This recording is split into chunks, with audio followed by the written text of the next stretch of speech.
This story is a dark, tragic tale, but it's also a story about what it means to be human. It's a journey into a world where reality is fragile, and the people you trust can be the ones who break you the most. It's a truth that may or may not be based on some of our own experiences, because all stories, in some way, are born from the truth.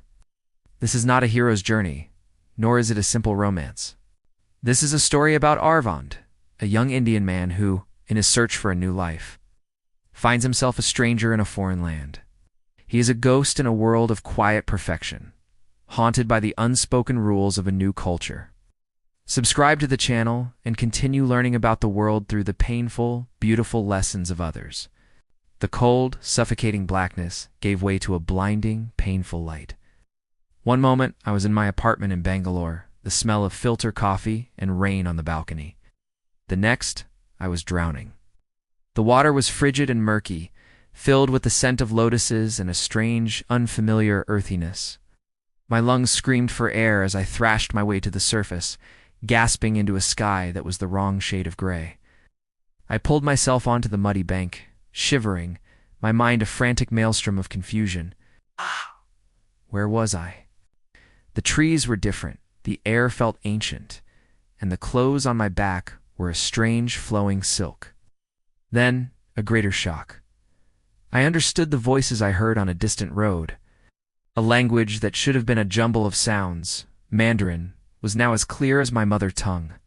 My body, a modern Indian man's, felt alien. A strange, sweet scent I couldn't place clung to my skin, a vulnerable, telltale fragrance that felt wrong. That's when I saw him. He emerged from the forest, a man with the raw, desperate look of a starving wolf. The moment his eyes landed on me, a primal, hot pressure erupted in the air. Scent, thick and musky, hit me like a physical blow. It was overwhelming, a primal, hot command that told me to submit. He was an alpha in rut, and his animal instincts, unburdened by any thought or decency, had just chosen me as his prey. I was a man from the future, from a world of science and reason, where such things were the stuff of fiction. I fought my modern sensibilities, screaming in protest. I kicked and struggled, but he was a terrifying force of nature. Before I could even scream, a searing, white-hot pain erupted in my neck. He had bitten me, a brutal, unyielding mark. My body, weak and trembling, was flooded with his overwhelming pheromones.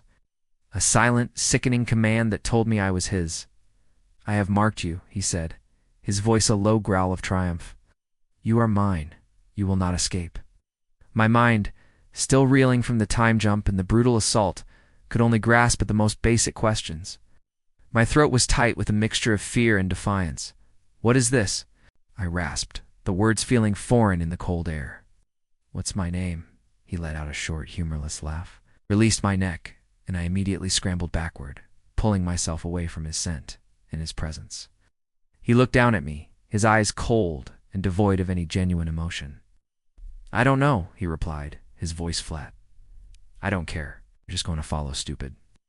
I felt a sudden, agonizing heat ripple through my core, a foreign sensation that made my mind foggy and weak. I stumbled, my body a puppet to this strange internal fire. What was this heat? What was this gland? Why was I like this? A wave of pure shame washed over me. I wanted to die, to escape this inexplicable, pathetic weakness. I was a man from the future, from a world of logic and science. Yet I felt like an animal, driven by a primal need I couldn't understand. My knees hit the ground and I was consumed by a memory not my own, but this body's. I saw a faded image of a man and a woman, their faces soft with a love I had never known. This body had a history, a past of its own. It remembered these people, its parents, who were now gone, leaving behind a profound, aching sadness. I was living in someone else's grief, feeling a loss that wasn't mine, and it made me feel like an empty vessel, ghost haunting a body that wasn't my own. The alpha came for me again. His eyes were not just hungry, they were full of a terrible satisfaction. I had run, I had kicked, and my defiance had only fueled his rage. He grabbed me by the hair, dragging me back to his hut. He didn't just mark me this time. He tore my skin, a vicious, possessive act that left my body trembling with pain. He used me as a toy, a plaything for his twisted desires, kicking me aside when he was done, as if I were a soulless object. "You have no soul," he would whisper, a cruel smile on his lips. "You are just a thing for me to use." Every day, the humiliation grew. The mark burned with every act of resistance, a constant, sickening reminder that I was betraying my own body just by fighting back. I was a puppet, and my strings were his to pull. Why was I still alive? Why was I fighting? I should just die. But during one of his long, drunken nights, as I lay in the dark, bruised and broken, something shifted. My modern mind, a quiet voice I had forgotten I had, began to search for answers. I remembered reading about worlds like this in old sci-fi novels. I remembered the words Alpha, Beta, Omega. I remembered the lore, the rules, the biology. My mind, which had felt so stupid and weak, now had a weapon. I remembered the gland, the mark, the bond, and I remembered the secret. The Alpha's gland. The source of his power, the core of his dominance. If it was damaged or removed, he was nothing. Hollow husk of a man, stripped of his power, his dignity, his pride. A cold, determined resolve, sharper than any blade, settled over me. He had taken my freedom, my dignity, my entire world. He had used me, broken me, and discarded me. I would not just escape. I found a shard of bone, a jagged, sharp piece I had been hiding. It was not a kitchen knife. It was a tool of a wild man, a thing meant for survival. The pain was a price I was willing to pay. I brought it to my neck, and without a moment of hesitation, I carved into my own flesh. The scream that tore from my throat was a cry of both pain and defiance as I ripped out the source of my enslavement. The mark, the invisible chain, had snapped and fallen away. I was free.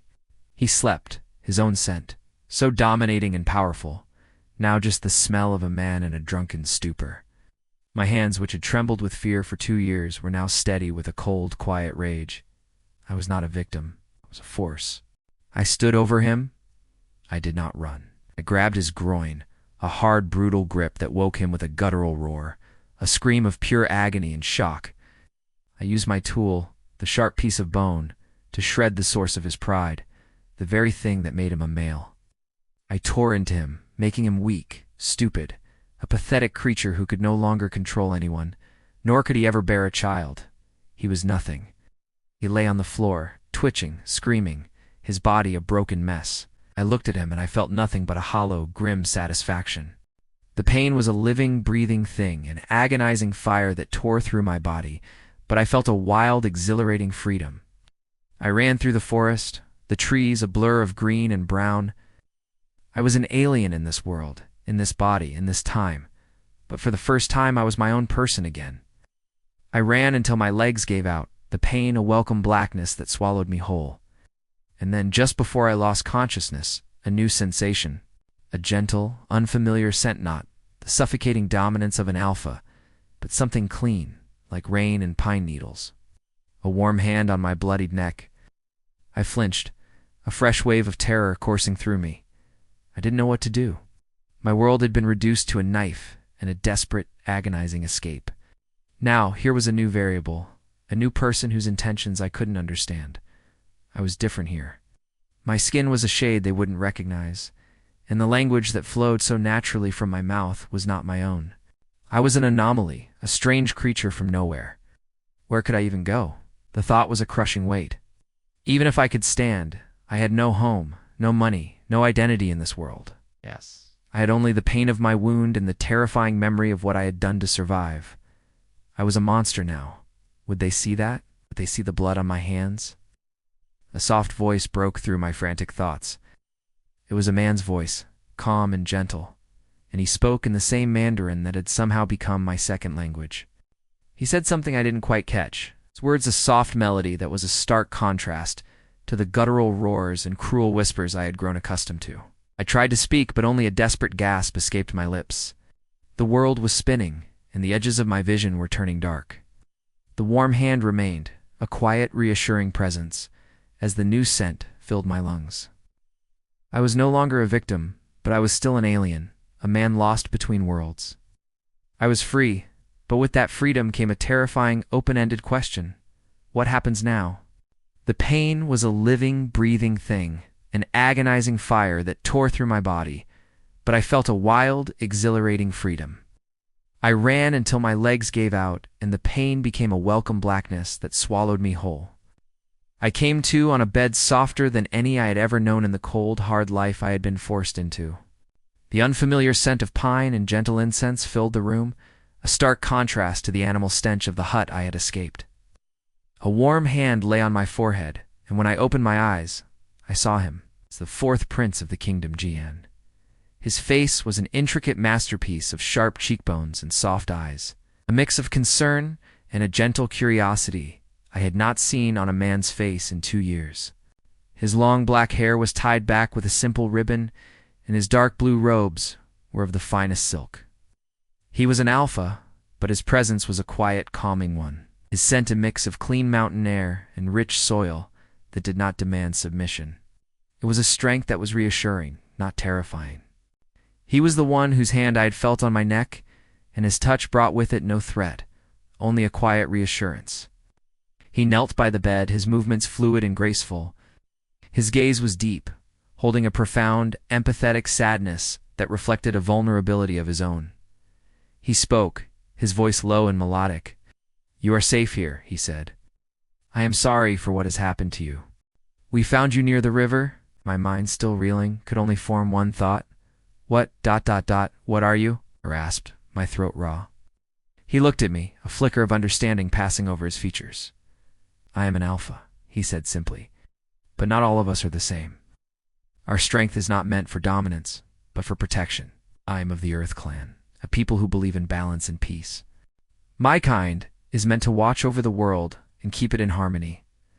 His words opened up a world of lore I had only glimpsed. He spoke of how the land was not vast, but connected like a giant tree where the elements and the people lived in harmony. He talked of the werewolf men, fierce guardians of the mountains who kept the balance of nature. He mentioned the six-tailed creatures, it's a rare and powerful species that only a few of the alpha clans could communicate with. His gentle voice painted a picture of a world both magical and dangerous. A world he was a part of, a world my body's past had only hinted at. As he spoke, he never once mentioned the mark of removal of gland or the source of my pain. He simply tended to me, offering me water, his quiet presence, a constant comfort. He was a different kind of power, a power I had never known. "I found you near the river," he said, his voice soft. "It is where the mountain werewolf men have their territory. You are lucky they did not find you. They do not trust outsiders." "What in the hell is this?" I would whisper to myself. Jian would come in, his movements silent, and find me staring out the window, a look of utter bewilderment on my face. He would ask me if I was all right, and I would lie and say I was simply tired. My time-traveling memories were a strange and chaotic jumble. But as the days went by, the memories of this body I now inhabited began to surface. I saw my mother and father's faces full of love and worry. I saw the kingdom I came from, a land of great rivers and vibrant spices, not unlike the Chola kingdom of my history books. I was not just a modern man from Bangalore. I was Prince Aditya, the third son of a great emperor. I had come to this kingdom for an arranged marriage to their first prince, to unite our two lands. But I saw the betrayal now, the first prince's cold eyes, the way the king's smiles never reached his eyes. I was betrayed. My family was betrayed. My honor was betrayed. And now I wanted revenge. One evening, I asked him a question that would change everything. I need to understand this world. I've been in the mountains for 2 years, and I don't know what anything is. I need to know about the people, the places, the customs, the creatures. Jian looked at me with a soft smile. He saw my desperate need to understand, but he thought it was a path to healing. Thought if I could find a place in this world, I would let go of my pain. "I can help you," he said. "I can accompany you. It would be my honor." I looked at him, at his kind eyes and his gentle smile, and felt a confusing warmth spread through my chest. He was beautiful, and he was kind, and he was nothing like the monster who had held me captive. He was everything I had dreamed of, a hero out of a storybook. I loved the way he let me be around him, how he was a constant, solid presence in my chaotic life. But my mind was already racing, plotting. He was a prince, royal, a part of the very family who had betrayed mine. I would learn about this world from him, and I would use that knowledge to exact my revenge.